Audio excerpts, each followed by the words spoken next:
அண்ணன் வைகோ அவர்களுக்கு நான் மரியாதையாக சொல்வது, அன்றைக்கு நடந்த சம்பவம் என்பது சில மனக்கசப்புகள் காரணமாக நானாக சுயமாக எடுத்த முடிவு.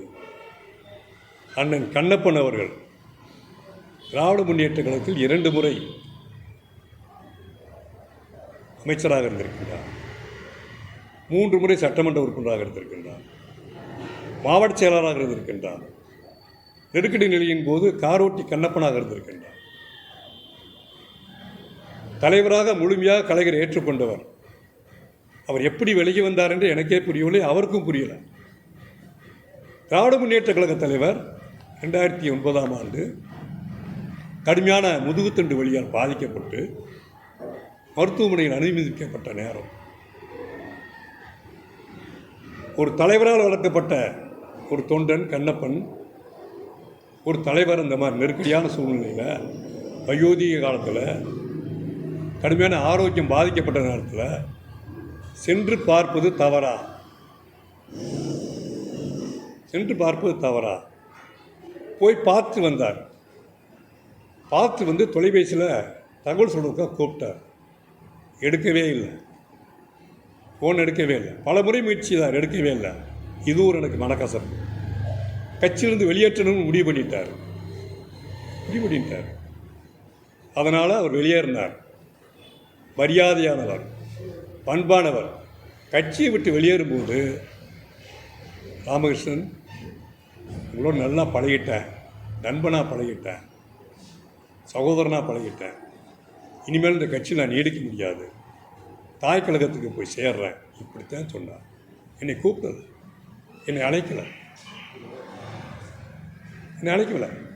இவர் சேர்ந்து 1 மாதம் கழித்து தான் மனக்கசப்புகளுடைய அந்த சம்பவங்களுடைய மனம் வேதனை, அந்த இதய கணம் ஒரு பிரமிப்பை பிடித்தவன் போல் இருந்த சூழ்நிலையில் நானாக சுயமாக எடுத்து 3 ஆண்டுகள் அந்த கட்சிக்கும் 16 ஆண்டு காலம் அந்த கட்சிக்கும் சட்டமன்ற உறுப்பினராக இருந்த காலத்தில் அந்த ஆட்சிக்கும் அந்த இயக்கத்திற்கும் பெருமையை தேடி தந்தவன் என்ற முறையில் விருப்பப்பட்டு பாதுகாப்பான நிலையில் இருக்கின்ற திராவிட முன்னேற்ற கழக ஆட்சியில் அந்த கட்சியில் நான் அந்த பொறுப்பை ராஜினாமா செய்துவிட்டு சேர்ந்தேன்.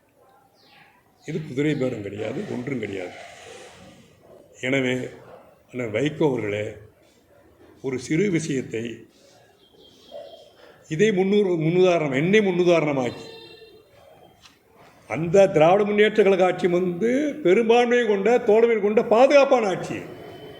நான் போய் சேர்ந்து அந்த கட்சி அதனால் பாதுகாக்க வேண்டிய அவசியம் இல்லை, கவலைக்கூடிய நிலையில் அன்றைக்கி இல்லை. அதுக்கு மேலே 2 ஆண்டு இருந்தது. ஆனால் இன்றைக்குள்ள ஆட்சி பாதுகாப்பில்லாத ஆட்சி, என்றைக்கும் கவலைக்கூடிய நிலையில் இருக்கிற ஆட்சி. கூட்டணி இப்போ இருக்கிற தோழமை கட்சிகளுடைய ஆதரவை அவர் முழுமையாக மனசால் நம்பி ஏற்றுக்கொள்ளாத காரணத்தினால வேறு அதிமுக இருந்தது. அதிமுகவை புலப்படுத்தி அங்கிருந்து கட்சி ஆட்களை சேர்த்து எம்எல்ஏக்களை சேர்த்து எதிர்காலத்தில் ஒரு பலம் வாய்ந்த டிவிக்கு அரசாக நடத்தணுங்கிறதுக்காக முயற்சி பண்ணுறாரு.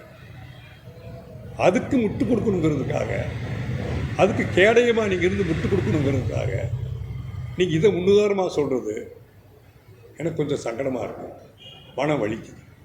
இந்த விளக்கத்தை நான் மக்கள் மத்தியிலையும் சொல்வதுதான் என்னுடைய திராவிட முன்னேற்ற கழகத்தின் மாவட்ட செயலாளர் என்கின்ற முறையில் என்னை பற்றி அவர் ஒரு கருத்தை சொன்ன காரணத்தினால் நான் தன்னிலை விளக்கத்தை அளிக்க வேண்டிய நிலையில் நல்ல விளக்கத்தை அளித்திருக்கிறேன். கட்சியிருந்து மாறுறாங்க இல்லையா, வைகோ இங்கிருந்து போயிட்டார் இல்லையா, 9 காலம் அவமதிக்கப்பட்டேன்னு சொன்னாரா இல்லையா, அதை முட்டு கொடுக்குறேன்னு சொன்னேன். இது முன்னுதாரணமாக ஏற்கனவே ராமகிருஷ்ணன் இருந்திருக்காருன்னு சொல்கிறதுக்காக சொல்ல வர்றாரு.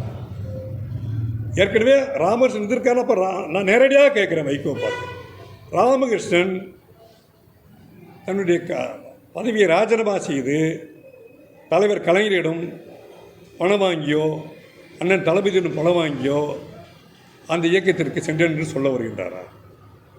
சொல்லுங்கள். ஒரு மனசாட்சியை விட்டுறேன். நான் தான் சொல்கிறேன் திரும்ப தலைவரும் அழைக்கலை, தளபதி அழைக்கலை, கண்ணப்பன் அழைக்கலை. நானாக என்னுடைய மனசாட்சியின் அடிப்படையில், மனத்தெளிவின் அடிப்படையில், என்னுடைய சிந்தனையின் அடிப்படையில் நானாக விரும்பி என்னுடைய தாய் கழகத்தில் போய் சேர்ந்தேன்.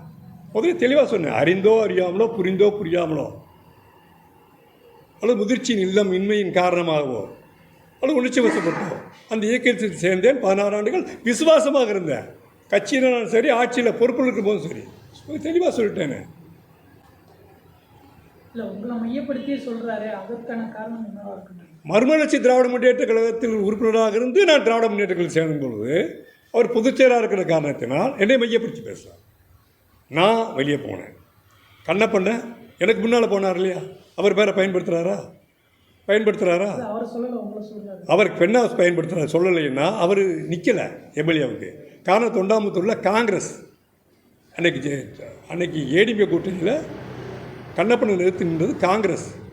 அப்போ காங்கிரஸ் எனக்கு அந்த தொகுதி வேணும்ன்றதுனால தலைவர் வந்து காங்கிரஸுக்கு தொண்டாமுத்தூர் இடைத்தேர்தல் கொடுத்துட்டாங்க. அதனால் சட்டமன்ற உறுப்பினர் ஆகலை. விளங்குதா? அவர் அன்றைக்கு தலைவர் கொடுத்துருந்து சட்டமன்ற உறுப்பினராக இருந்தால் அன்றைக்கி அவர் ராஜினாமா பண்ணியிருப்பார். அவர் விளங்குதா உங்களுக்கு? என்னை மையப்படுத்தி பேசுவதற்கு மறுமலர்ச்சி திராவிட முன்னேற்ற கழகத்துக்கு சட்டமன்ற உறுப்பினர்.